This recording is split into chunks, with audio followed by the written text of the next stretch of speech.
Okay. Thank you for the introduction, and I'm really excited to be here.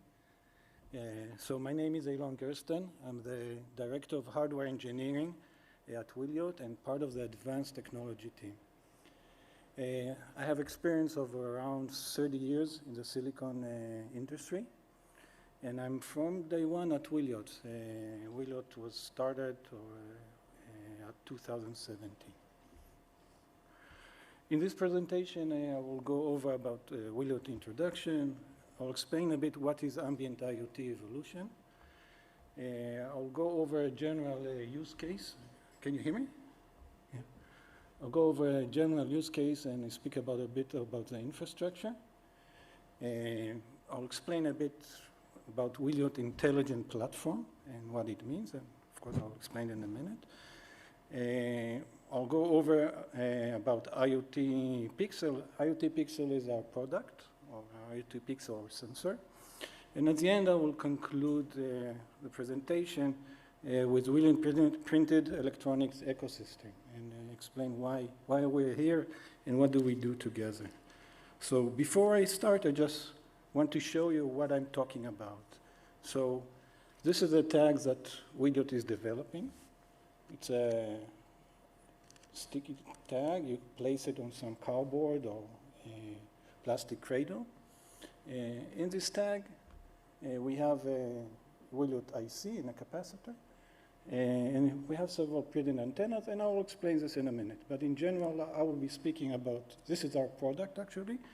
It can come like this, like on a release liner, and then separated and placed wherever it's needed. So, about Wiliot. So Wiliot was founded in 2017. We had several rounds of investments. Today, can you hear me? Can you hear me with this? Okay.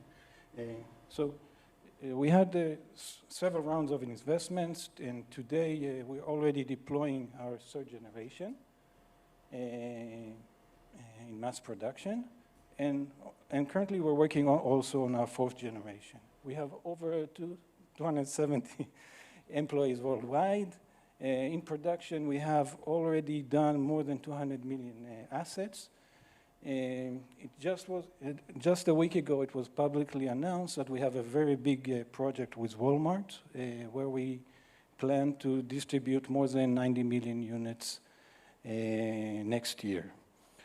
Other than Walmart, we have other companies from one of the Fortune 5s, and also there's some public information about a big project we have with Royal Mail, where there we already deployed 1 million assets, which is something like around 2 million tags. We have wide innovation from chip design to data science. We published quite a lot of patents. And we're part of the Ambient IoT standard and technology, which means it's a low-cost sensor. It's a standard IoT device with a kind of a data platform that supports this. Speaking about Wiliot Vision is sensing as a service. So Wiliot wants to provide as much sensing features or data to our partners. So in general, Wiliot is a data company. So our major goal is providing, of course, the hardware. But the hardware cannot go by itself, and we provide also the data that comes together. So, evolution of computing, so where it's all started. So at the beginning, we had very big mainframe computers. They were distributed in like thousands of units, and they cost a lot. After the mainframes, we had desktop computers at home. They cost a few $1,000s, but still not deployed a lot. And of course, in the last years, we have cellular mobile phones. So we have a lot of computers. And the computers that we have, or the CPUs that we have in cellular phones, maybe even stronger than the mainframes that were available a few years back, or like a few decades back. And today, we have the Ambient IoT. Ambient IoT is a small CPU that can be deployed in billions and trillions and can cost less than 10 cents. saying that, you